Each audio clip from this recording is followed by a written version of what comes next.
Hello and good morning or good afternoon, depending on where you are. Welcome to this webinar. My name is Daniele Tricarico, and I head the Central Insights Unit of GSMA Mobile for Development. Today, we're excited to officially launch our new report, AI for Africa, Use Cases Delivering Impact. Emerging technologies and artificial intelligence in particular have become central to our work at the GSMA Mobile for Development.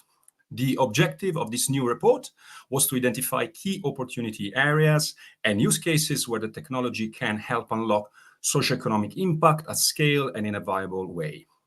The report is the result of a collaboration between the Central Insights Unit of GSMA Mobile for Development and the UK's Foreign, Commonwealth and Development Office. We started this collaboration about a year ago, in July 2023, as we engage with country posts of the FCDO in Kenya, Nigeria, and South Africa.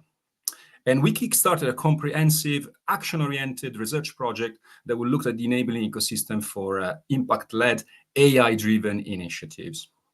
Besides looking at the ecosystem, our main objective for this work was to focus on entry points for AI innovations in key sectors of society and the economy, such as agriculture, energy, and healthcare. We also decided to focus on climate action to explore how AI can support in this area. Over the past year, with the support of our research partner Axum, we conducted 71 key informant interviews, and we hosted 3 focus groups with stakeholders in each of the 3 countries. We also convened an expert advisory group of 11 leaders in the AI space in Africa, 3 of whom are here with us today in this webinar to discuss the findings of the report.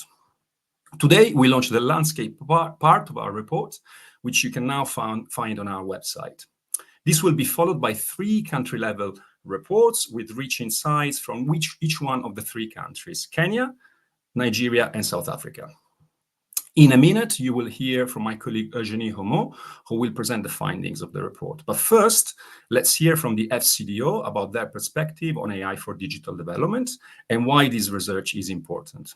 I would like to give the floor for some opening remarks to Anthony Herman, who is the team leader in the Technology and Innovation Unit of the FCDO. Anthony, over to you. Thank you, Daniele, and welcome. My name is Anthony Herman, and I lead the Technology and Innovation Unit at the UK's Foreign, Commonwealth and Development Office. And we work to research, test and scale technology and innovation that can accelerate progress on international development.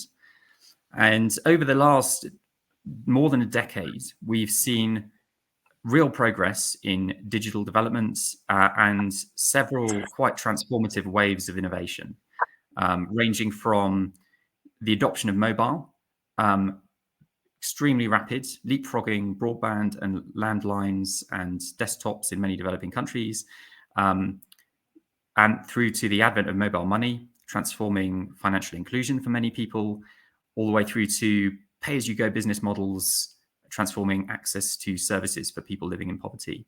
We've been on this journey with GSMA for more than a decade, through the partnership that we have and with many other partners. And there's many reasons to think that the rapid advances we're seeing in artificial intelligence could present opportunities that could be a next wave of innovation with the same, or many think even greater potential for development. We're seeing real potential, and the FCDO is invested in many really interesting use cases. But the reason that we wanted to do this research is because we really want to understand better where are the highest potential areas, where are some of the most exciting emerging use cases. And because if there's one lesson that we've learned over this last more than a decade, it's that ecosystems really matter. It's not enough to just invest in exciting innovations that we can see, because we know that if we neglect the strategic enablers of innovation in these countries, that you can only get so far. And that's why we really wanted to focus on understanding how this is beginning to play out with AI in Nigeria, Kenya, South Africa, 3 extremely dynamic, vibrant ecosystems. And we want to understand, how is AI being adopted? Where do people see the opportunities? And importantly, what are the needs of the ecosystem, and where should we be focusing our efforts?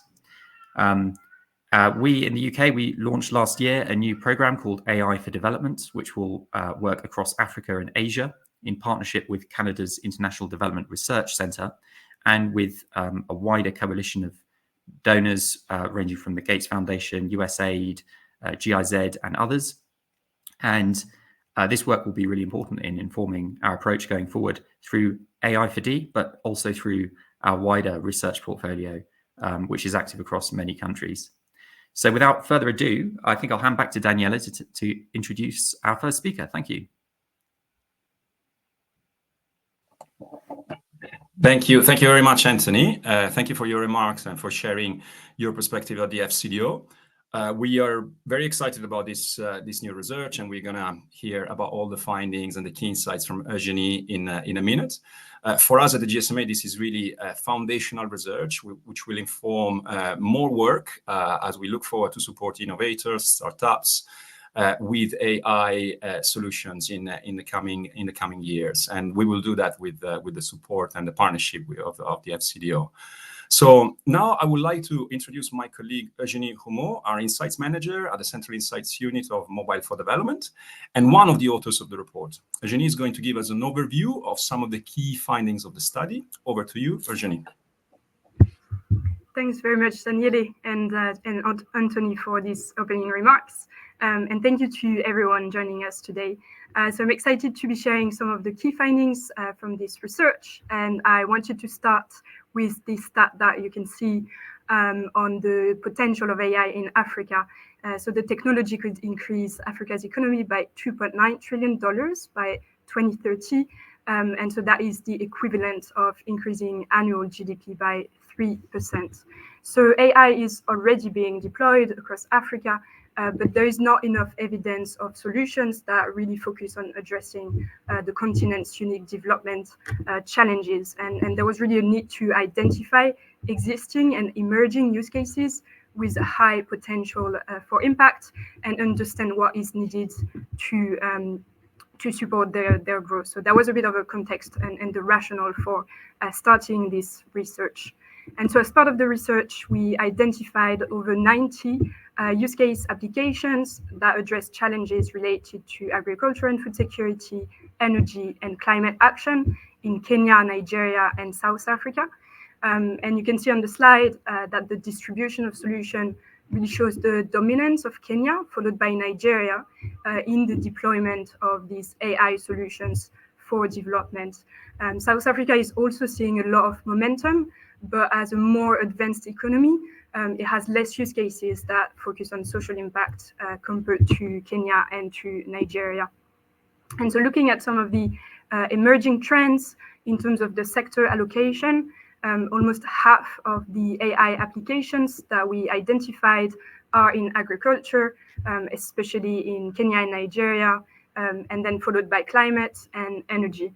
Energy is actually the second most represented sector in Nigeria, and that really reflects the considerable challenges that the country faces in terms of infrastructure gaps. And that's also the case in South Africa, but the use of AI in South Africa is a bit more nascent in energy. And in Kenya and South Africa, we've also identified a number of climate-related applications. In the report, we also make the distinction between two different types of AI. One is predictive AI, which is the more established form of AI that use machine learning to identify patterns from data and predict future trends. And the other one is generative AI, which is the newer form of AI involving generating new data or content based on user prompts and learning from existing data patterns. And so generative AI is the type of AI that everyone's been talking about since the launch of ChatGPT by OpenAI in November 2022, but it's still very much nascent in Africa, and almost all of the applications that we identified leverage predictive AI, as you can see on the chart at the bottom.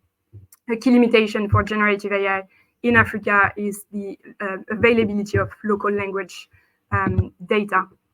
In terms of ownership, just under 2/3 of the solutions that we identified are led by local organizations, which we define in the report as organizations that are based in country. So that's a finding that may be surprising given the challenges that local AI developers and researchers face. But we identified two factors that act as key enablers. One is the ability to access financing. And so a lot of the organizations that we identified received some initial funding, so often in the forms of grants from donor organizations and development partners. And the second enabler is their ability to engage in valuable partnerships to access the right resources or expertise. And so looking a bit more closely at the sectors, in agriculture and food security, we identified multiple use cases with most applications in data-driven advisory services. And so you have solutions such as digital green in Kenya, crop to cash in Nigeria, and aerobotics in South Africa that provide farm-level actionable insights to farmers. And digital green and crop to cash are some of the few generative AI solutions that we identified as part of the research. And crop to cash actually launched its new service just earlier this month. So in the report, we also look at some of the key requirements, potential for scale, and ecosystem barriers that influence AI deployment across these use cases. And so looking at advisory services, some of the key enabling factors include the increasing availability of data and the supporting hardware for data collection. As I mentioned before, the role of partnerships is really critical. And so, for example, Digital Green partnered with specialized research institutes to get localized domain-specific data to develop its advisory content. In terms of barriers, the high cost of precision agriculture technologies remain too expensive and out of reach for many smallholder farmers. And the second important barrier is the lack of domain and local language data, which is essential for generative AI solutions, as I was mentioning before. In energy, we identified various use cases where AI is being deployed for both on-grid systems and off-grid systems. The use of AI is still nascent or developing in energy, but there is really a lot of potential. So the use of AI could, for example, improve energy efficiency with use cases such as predictive maintenance and smart energy management, and also enable access to productive assets such as solar home systems, or predict future energy needs and reduce energy poverty. And so looking at energy access and demand assessment, for example, VIDA and NG Energy Access have used predictive AI to identify areas where there will be demand and where they can expand off-grid systems. In terms of risks, there is the risk that this approach could exacerbate inequalities in access if energy providers lack the incentives to expand in rural, low-income, or informal settlements if they're looking for a return on investments. But you also have organizations like Nithio that operates in Kenya and Nigeria that can play a role to reduce some of these risks by unlocking energy financing. And so Nithio, for example, look at the different types of financing that off-grid solar energy providers would need to extend energy access to different sets of communities. So, for example, commercial capital for low-risk customers and grant funding for higher risk and lower income customers.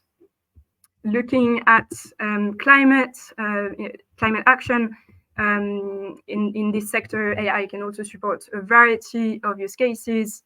Most of the solutions that we identified were in Kenya and South Africa, with a particular focus on natural resource management, so either biodiversity monitoring or wildlife protection. In Kenya, for example, the Microsoft AI for Good Lab worked with local partners to address human predator conflict using satellite data and machine learning to identify hotspots of conflict and mitigate clashes. In South Africa, Rainforest Connection has led projects to detect illegal logging and monitor biodiversity, combining acoustic data and AI. So AI solutions in natural resources management are often led by government agencies, environmental organizations, as well as big tech players. And so there, the high costs of devices may constitute less of a barrier than, for example, for smallholder farmers in agriculture. But that also means that activities may follow more of a top-down approach, which can disempower local communities. There are examples of organizations that do take these elements into consideration and really focus on acknowledging the role of local communities in conservation. And that's the case of Earthacre in Kenya that uses AI to quantify the impact of land stewardship and compensate indigenous and local communities. So a key question when we look at these use cases is really how can we support the development of these solutions? And so as part of the research, we also seek to examine the AI ecosystem and the key enablers that can really support AI deployment across the continent. So you can see some of these enablers here. The digital economy foundations, the AI fundamentals, compute, skills, data, as well as cross-cutting enablers. So I'll only focus on the AI fundamentals today, and starting with data. So you can see from the few examples that I've shared that the availability of high quality data is really a prerequisite for AI deployments across the continent. You can see on this slide some examples of different types of data that are needed. And in terms of availability of data, we can see that high resolution geospatial and remote sensing data has really accelerated in recent years. It's been largely driven by international space agencies and large tech companies, but you also have more regional organizations emerging and working to make this data free and accessible to local actors. Countries have also made progress in terms of making government data available, but these remain difficult to access in some cases for local entrepreneurs and researchers, and they still face issues related to the quality of data sets as well. Similarly, for localized domain-specific data, it's increasingly available, but it is often built for specific use cases, and so can remain limited in scale. But really, the main gap when we think about AI for Africa is language data. So the adoption and usage of AI solutions really depend on their relevance to potential users, and that requires offering services in local languages to ensure inclusivity, accessibility, and this becomes even more critical with the emergence of generative AI solutions that rely on user prompts. So AI models need to be trained on local language, and despite limited data, we're seeing some promising initiatives. So organizations like Lilapa AI in South Africa and Awari in Nigeria are working on building language models in Africa. Moving on to compute capacity. So we're seeing that local storage capacity is expanding across the continent. South Africa and Nigeria are both considered to be rising giants in terms of their compute capacity. Kenya is in earlier stages of development, but Kenya really has the potential to take maybe the lead in developing green infrastructure, given its really high reliance on renewable energy. And the country actually has the first African data center that is fully powered by geothermal energy. The high cost of hardware, such as GPUs, constitute perhaps the main barrier to AI deployment in Africa. In Kenya, for example, the cost of just one GPU represents 75% of GDP per capita. And cloud computing is also available in the region, but can be expensive as well. It's mostly provided by big tech companies, and in some cases, when these players have a local presence, they can provide free access to computing resources to local actors.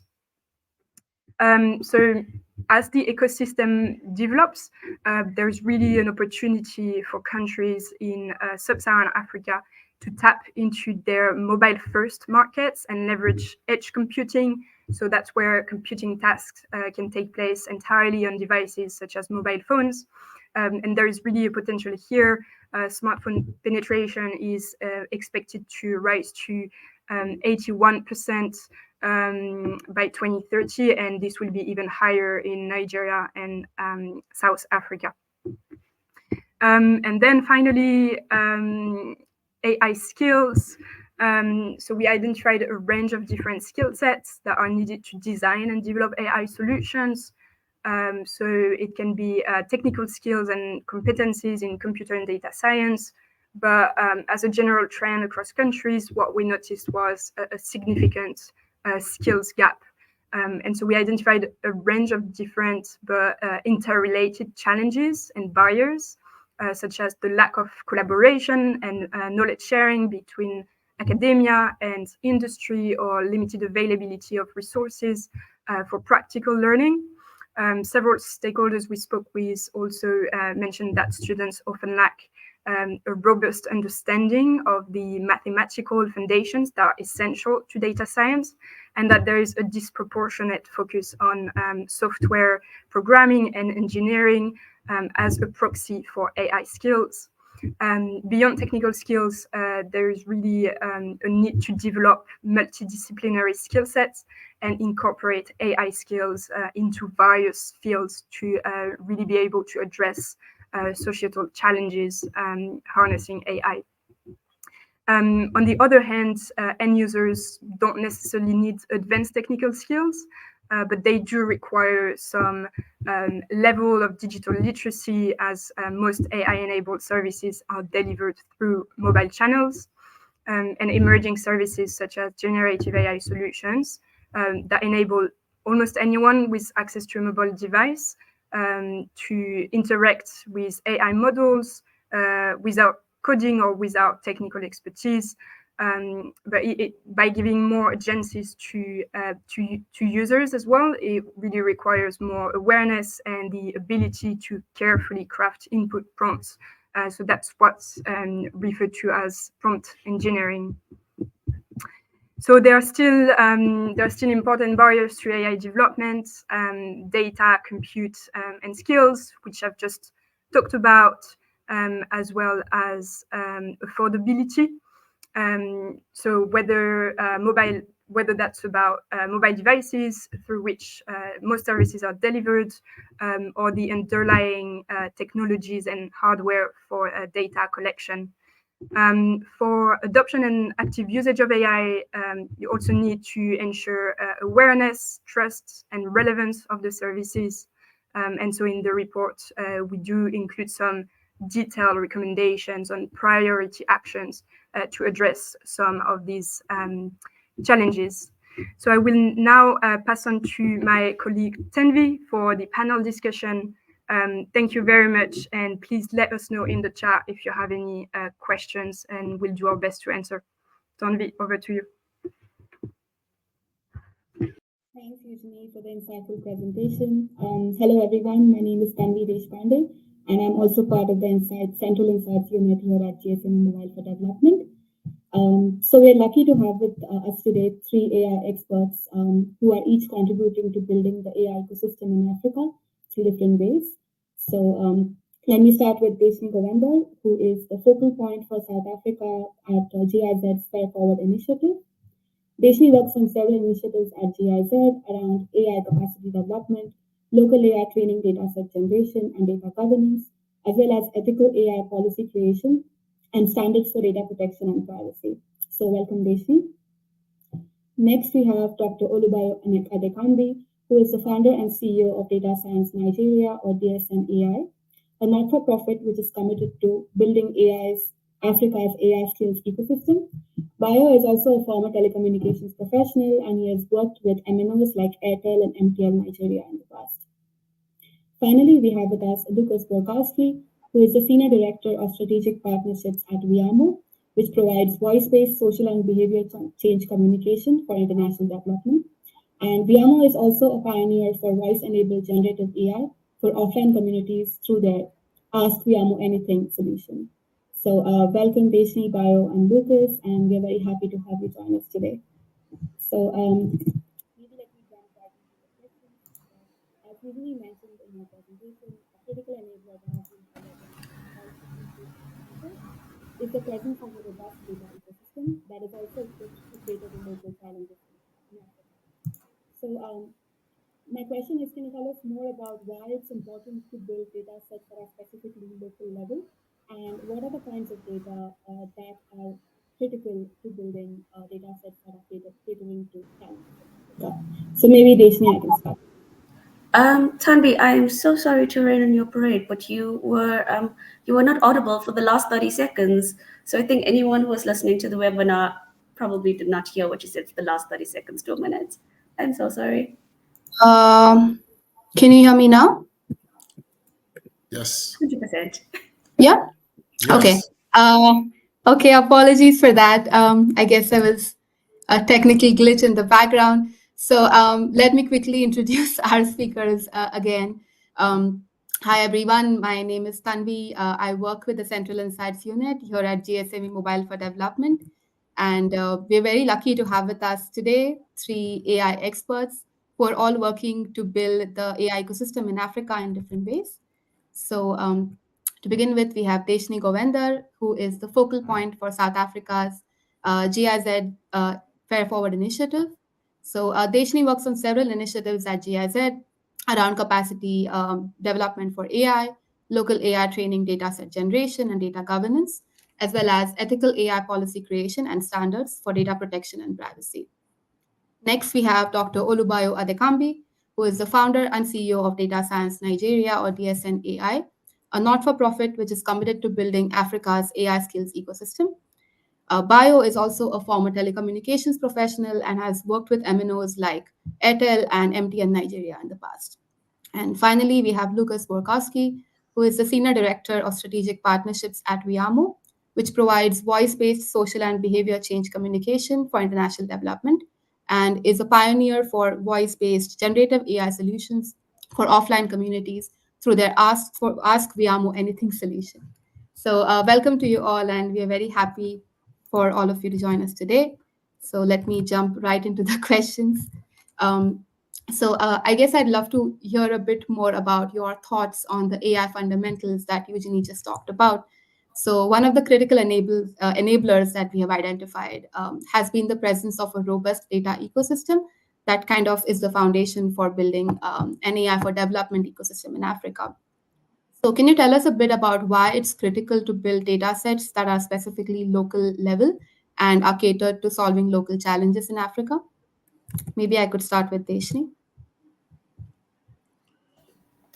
Thank you, Tanvi. So it's firstly, I don't know, it cannot be overstated enough how important having localized data sets are, but I think that also it's critical to mention that the responsible AI component is twofold. So we know that locally appropriate NLP applications result in better government services, better health, climate smart agriculture. But when we talk about responsible AI, I think there's 2 components, which is one, building locally relevant data and quality data sets. But it's also important to call out unacceptable practices that are happening in the context of the hype around building local data sets. And I think that's really important.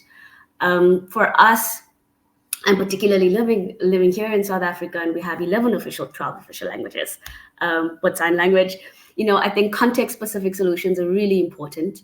And this is not specific to South Africa, but Africa in general. African culture and knowledge, whether it's just about a specific concept or just generally, is passed through by storytelling and art and dance and poetry, and a lot of it is done verbally. Or through different ways of documentation, not the mainstream digitization methodologies.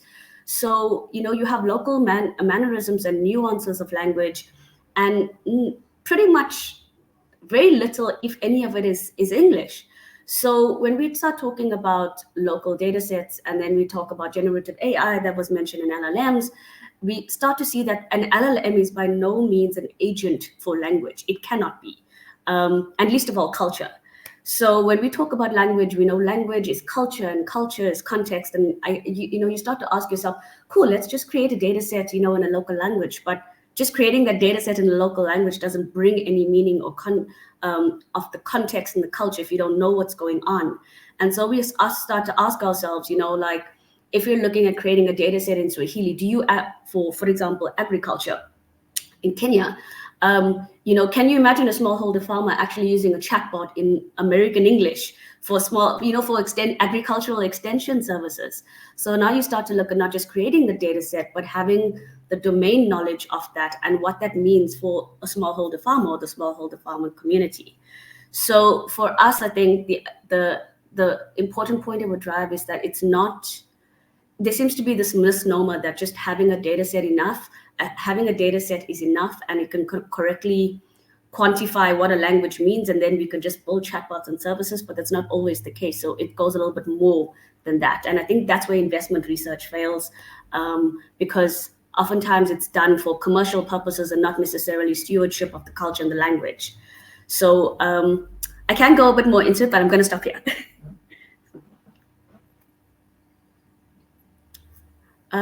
You're on mute.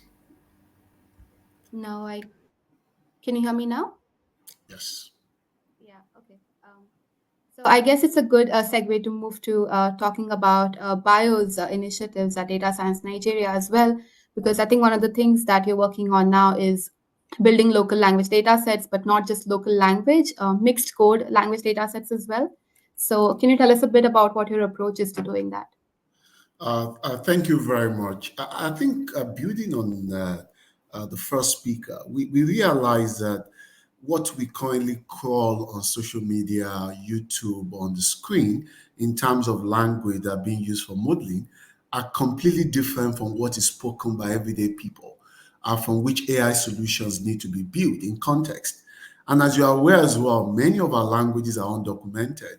More than 80% have no written format.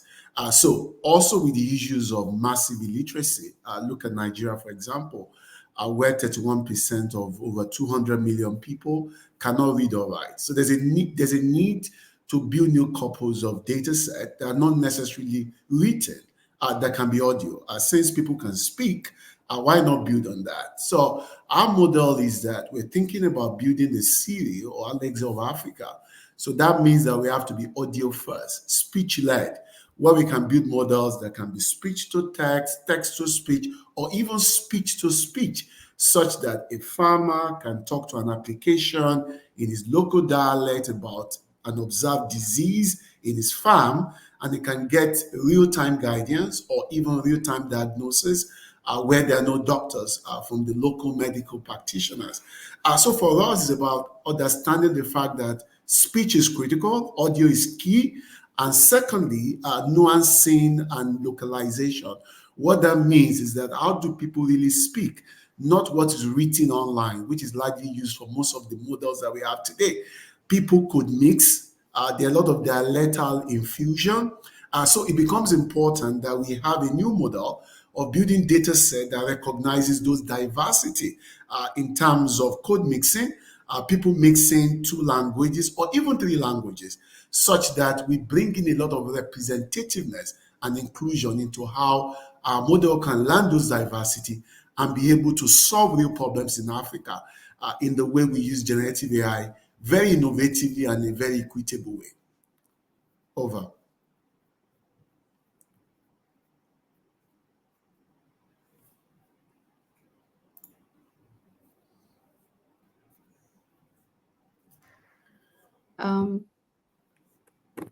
Is this better? Okay. Yes. All right. So along with building local language data sets, I guess the second part of local level data sets is also finding domain specific data. And this is particularly relevant, I think, for Lucas. So Viamo has a voice-led generative AI solution that you use to provide information to communities that might be in low resource settings with often limited access to smartphones. So what has your experience been like in terms of accessing that domain specific and also local language data? Thank you so much. And it's great to have the conversation centered around voice, and voice first, essentially, because I think, a key element that we have to consider here is really, not just code mixing and illiteracy, but also the fact that 3 billion people globally are not on the internet, right? And of them, 90% live in areas where they would technically have access to the internet. So how will they benefit from the AI revolution that is sort of coming their way, right? Like, how will end users, the farmers, the well sort of often quoted farmers, how will they actually use it? Through voice. They will use it through voice, and they already use it through voice. At Viamo, we make it available through sort of toll-free voice calls on our existing platforms with like 10 million monthly active users. And we develop these then really bespoke voice companions with domain experts that are already working in that space, the ministries of agriculture, the ministries of education, the international community, such as, the United Nations agencies, or big INGOs working in that field. And we're partnering with groups like Mercy Corps, RTI, and others, and take the content that they have developed, the advice, the expertise that they have developed already with the government counterparts that's approved already, and use that as a base to then provide the responses to questions that farmers are asking us, or that mothers are asking us, or that teachers are asking us. So we have pilots up and running in a number of countries, including Nigeria, including Zambia, including Tanzania and Sudan even. And it's always usually drawing from really, particularly for domain-specific advice, content that is already out there. Because one element is also important to consider.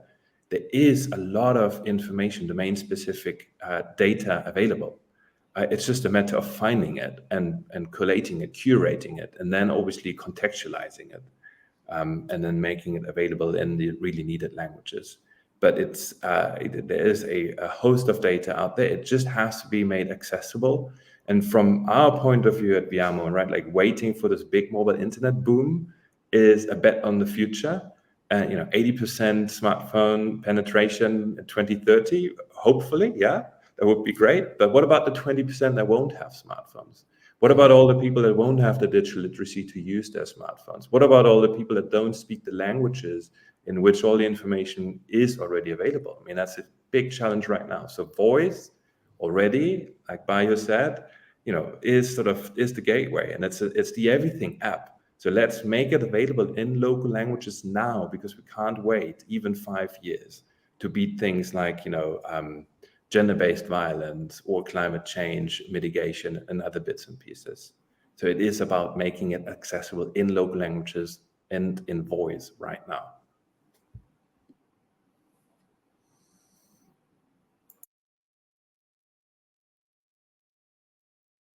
Tanvi, we can't hear you. Sorry. Yeah.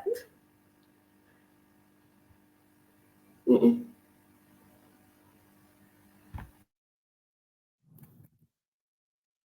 Can you hear me now? Yeah. Okay. Yeah. Apologies for this. Yeah, my systems decided not to cooperate today, but I was just going to say thank you for those remarks, and I think it's actually a great segue to talking about the next kind of AI fundamental, which is really kind of critical to make all of the wonderful things you just mentioned happen, which is the availability of skills. So having the right talent on the continent, not just in terms of skills around AI, but also domain-specific skills, cross-sectoral skills that are crucial. And one of the main gaps that has come up with all the stakeholders we spoke to for this research has been kind of like a mismatch of skills across the continent, between industry and academia, between research and industry. So I guess, Bayo, you're the best person to start this conversation with. What do you think are some of the main gaps that are holding us back from having an AI-ready workforce in Africa? I thank you very much. Just as you said, I think there's been a lot of silos in terms of lack of knowledge exchange and collaborations between the various, both the user group and of course the knowledge producers. The whole concept of triple helix, where the industry, the academia, the developer community, and even the broader society collaborate together to understand what is AI, what does it mean to us, and how can it solve problems in practical sense.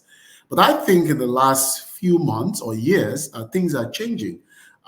From the traditional mindset that AI is an exclusive preserve for coders and the hardcore researchers who are in the lab, to the fact that AI is for everyone. That's a major shift in mindset, and that's what we have seen lately.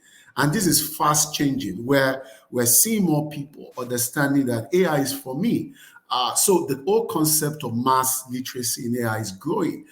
Whether you're a teacher, you're a fashion designer, you're a farmer, or whatever field you play, we see more people getting to see AI as a tool, as an enabler, as a facilitator. So the first big thing that we're seeing, which for me is important to note, is the massive demystification and simplification of AI to be accessible to all. For example, just about 3 months ago, in partnership with Google, we launched AI classes in Hausa language, a language spoken by 90 million people in West Africa, for example. That is a classical example. Of course, we're also seeing a lot of focus around early education, where AI is becoming integrated into curriculum from junior grades to higher grades, and not just waiting to university to start learning AI. The second point that we have also known is the whole concept of AI contextualization, which has been spoken to a lot, where it's not just about AI, it's about what does AI mean within my domain of use, whether it's e-commerce, whether it's in government or governance or accounting or finance or health. We're seeing a lot of infusion, AI for domains. And the third, which is also important, is miniaturization of AI platforms with what we call low-code or no-code platform, where anyone can interact with AI platforms and learn by doing, because AI now may not require you to write 5,000 lines of code. You don't need to learn statistics. You don't need to know machine learning. With basic knowledge, you can do drag and drop and be able to see AI in action. I think all these efforts are democratizing AI knowledge and making more people who are traditionally excluded to get into the AI world and begin to apply AI every day to do their everyday needs. And I think as we scale on that, we're going to see mass use cases. But that does not downplay the AI research part, where we need to continue to drive for advancement in AI application through contribution to knowledge and domain use cases that are very unique to Africa. I think with the emergence of learning communities like deep learning in Daba, we're seeing a lot of cross-disciplinary collaboration around learning through conferences and seminars.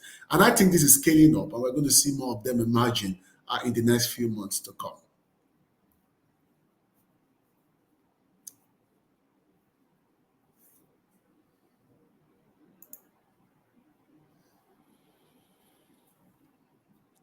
Okay.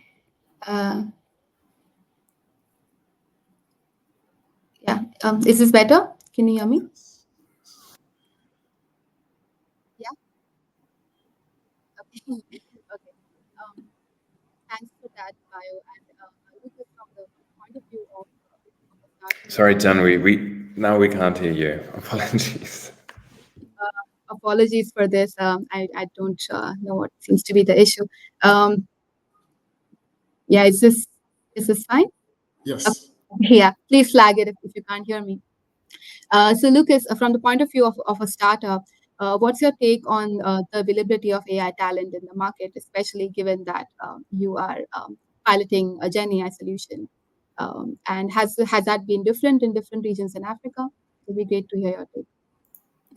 Well, I mean, Viamo is a scale up. And so as such, right, we built sort of generative AI into our existing platforms in like 22 countries where we're already around and work with quite a lot of, like usually in partnership with the telcos and then with UN agencies and funders like the FCDO and others. I'd say, to be quite honest, as a builder of or user rather of a Gen AI solution, or builder/user, we're at the moment leveraging the commercially available generative AI technology that's out there, right? And I probably don't need to name names. We all know who the 2 or 3 usual suspects are. But unfortunately, there's great initiatives going on, such as the one that the Data Science Nigeria building and others, but they're not yet necessarily ready at a commercial scale to be used with ease, right? And so from Viamo's perspective, Viamo is not in the business of building generative AI models. We don't have the same expertise as DSN have, for example. Our expertise is more using what is available and then contextualizing it and building it into workflow that makes it accessible to the 3 billion people that are offline. That's our model, through voice. And so we use off-the-shelf technology. And we have gone to great length to try out different services that initiatives are coming up with, startups are coming up with across Africa. But by and large, even the ones that you mentioned out of South Africa, Lilaba AI, it's difficult to really integrate at a commercial scale. I think it's a beginning of a big movement, but there's clearly a aggregating level missing that makes it incredibly easy then for any startup really to just, as Bayo said, in a no-code way, a low-code way, click in, use it, as we already do with all these sort of commercially available AI and Gen AI solutions that are out there that are not based out of Africa. So I can't speak too much about the talent because quite honestly, we're not using Africa-based AI solutions right now. We're using it for Africa, in Africa. We would love to use African solutions, but we're not doing it right now.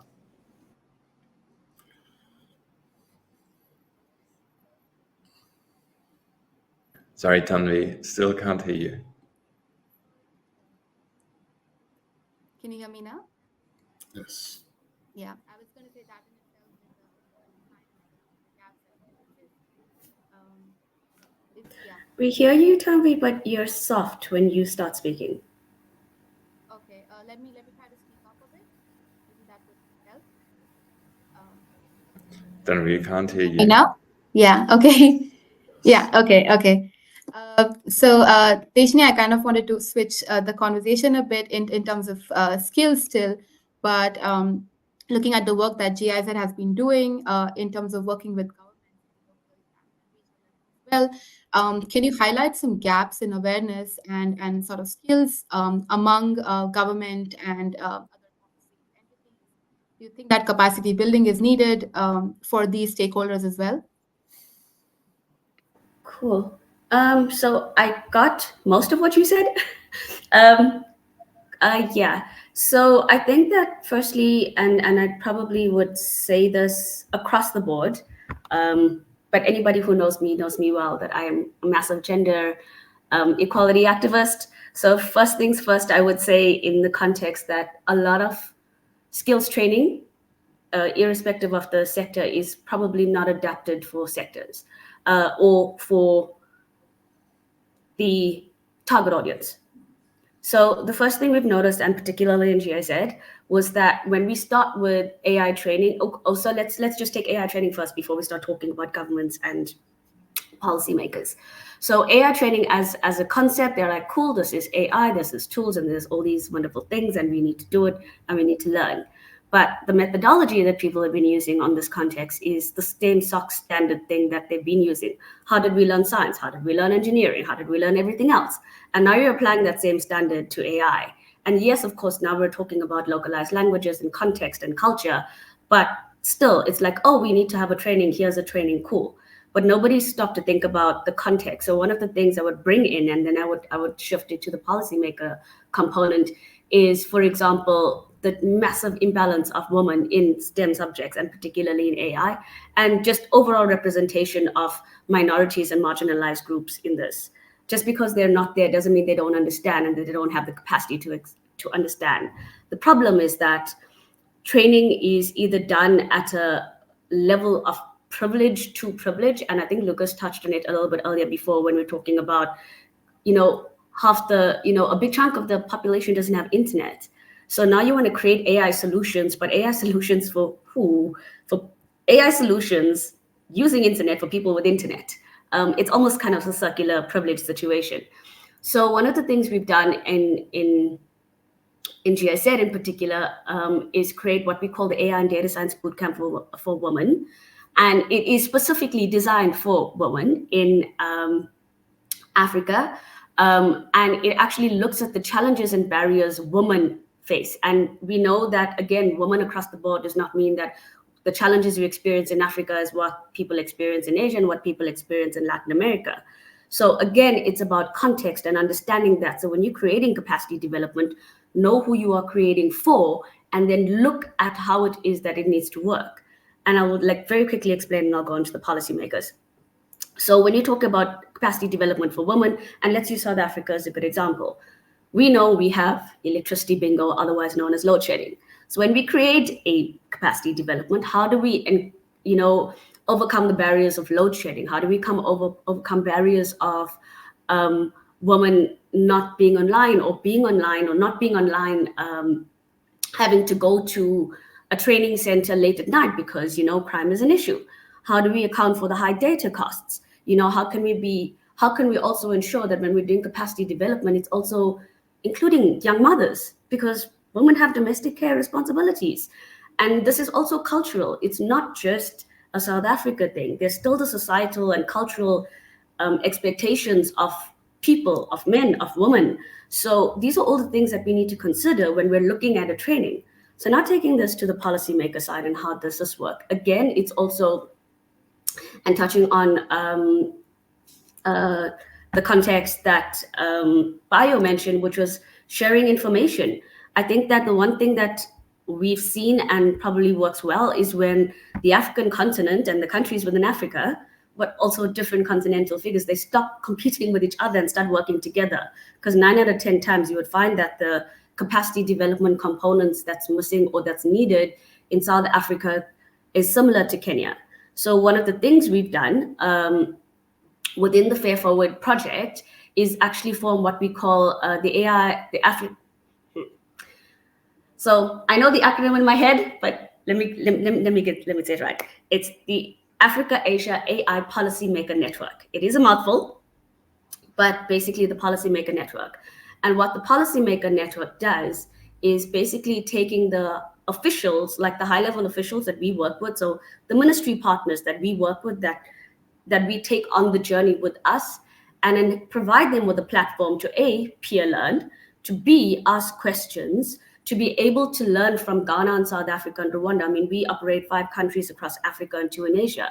This platform enables then an ability to exchange information, to ask questions, to upskill in a way that's in a space that is both safe, but also in a way that you can also understand context and nuance, and you're not necessarily having to go through official ministry channels to say this ministry has to organize with that country's ministry and. The other thing that's super important also is we see a need for capacity development, but not just within ICT ministries, but across ministries on the board. And here we're asking ourselves, okay, but then what about sustainability? Because the other things you also need to look at is when you have political, and we know this, many countries are having elections this year. What happens when there's a political change? What happens when there's an administration change? So these are the concepts that you need to look at. It's all well and good that we capacitate the ministry staff, and then in the next election, there's new ministry staff. And so how do you cater for all of these little permutations and nuances? And I think that when we start talking about capacity development, when we start talking about peer learning and engagement, I think it needs to be broader than just we need to teach people or we need to upscale people.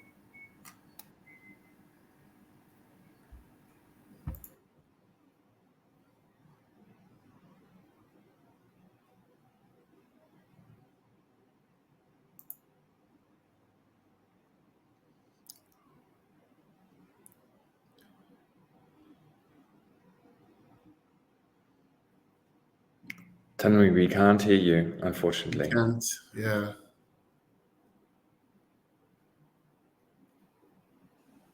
Still cannot hear you, dear. We can't hear you.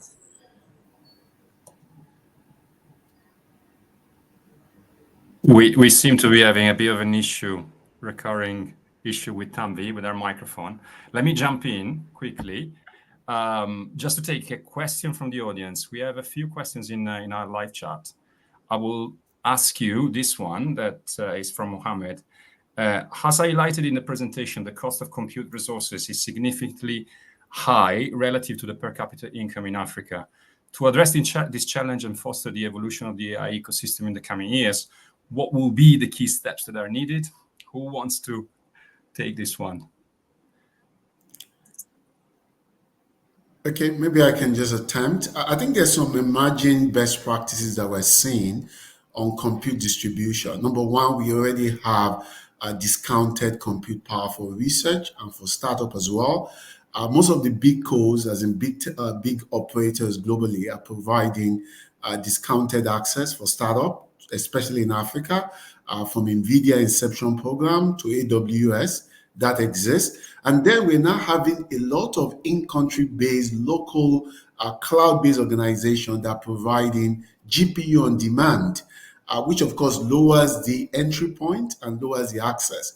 So from an ecosystem point of view, we're seeing a lot of practical use cases. But when it comes to the overall cost, in terms of total cost of ownership of GPU for local operation, is still going to remain very high, particularly for emerging market. So the other options of localization, sandbox model, cloud on demand, shared GPU infrastructure will be the option worth considering. And of course, unlocking the opportunities provided by the large organization in terms of supporting research and startups are things worth looking into. Thanks. Fantastic. I think I would maybe supplement very quickly. I know we are at time, but there's some very cool questions in the chat. I think the other thing about the imbalance of also AI compute power would come in from a policy perspective. So as countries consider their policies and ICT policies and what it does to protect its citizens and develop its ecosystem, these are some of the enablers and accelerators that they should consider. How would a country protect that investment? How many entities are allowed to buy up? And if you have the money, you can just buy up all the chips and the GPU power. So where do you protect the citizens? And probably the other element, so that's one, policy and cross-country collaboration.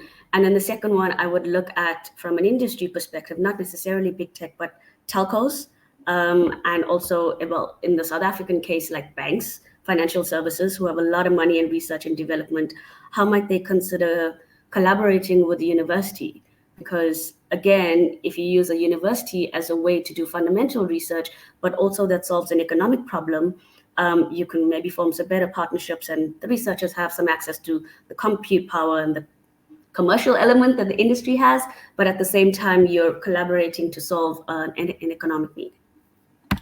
Just quickly to build on that, right? Like out of the policy comes the business model. If you consider it like from a cloud perspective, right? Like now that Google and Microsoft offer cloud instances in the European Union is not because they wanted to, it's because they were asked to do it. And now they're providing that service and companies and others sort of buy into the services. So if African countries were to ask that the data center or that the data is stored in country, then there would become a business model and it would sort of be an economic solution for startups to use that at scale. And we see first countries doing that, like Rwanda, with a really strict data residency approach.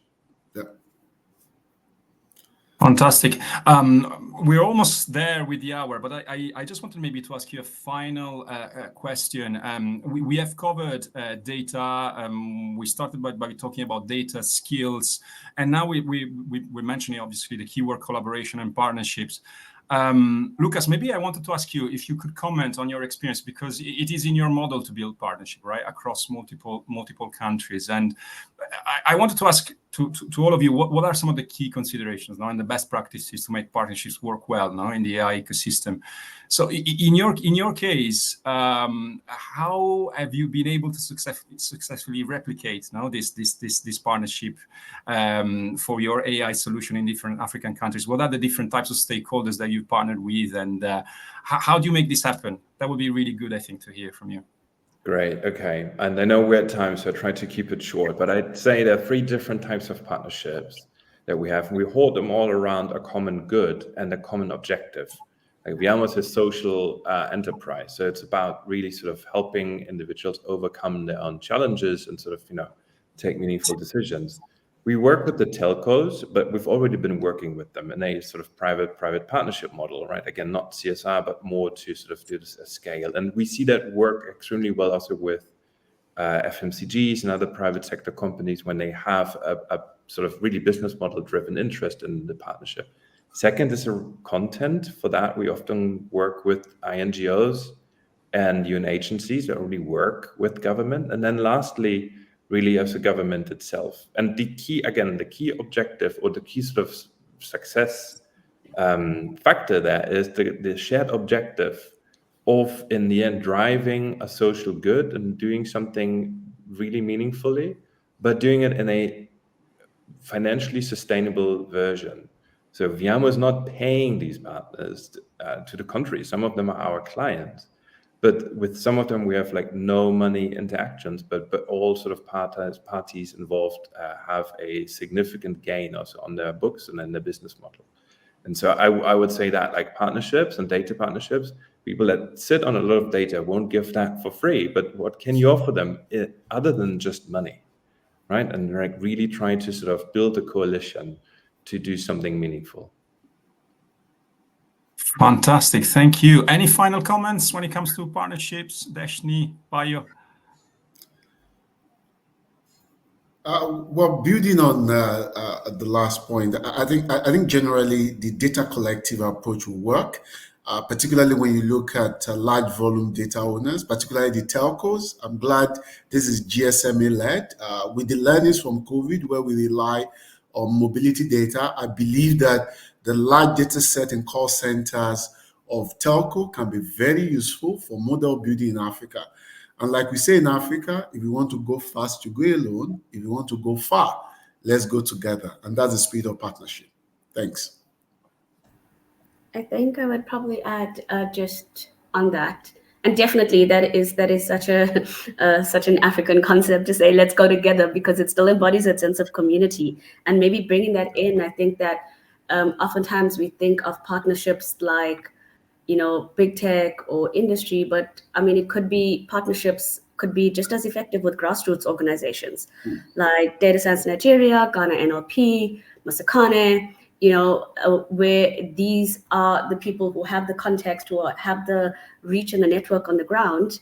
And probably to that, and I would close on this point about also it's important to find partners that just have the same goals, because it makes it a lot easier. You don't have issues of proprietary, non-proprietary, copy left, copy right. So when you have partners that have the same goals, and it could be that industry does that, it works. And one good example is the bootcamp that I mentioned, where GS's partnering with Intel, and we're scaling it across Africa, and it is brilliant, a really good partnership. But yeah, let's all go far and go together. Amazing. I think that's an excellent point to finish, to close this conversation. Thank you so much for attending this webinar. Thank you for joining us in this panel, Deshni, Lucas, Bayo.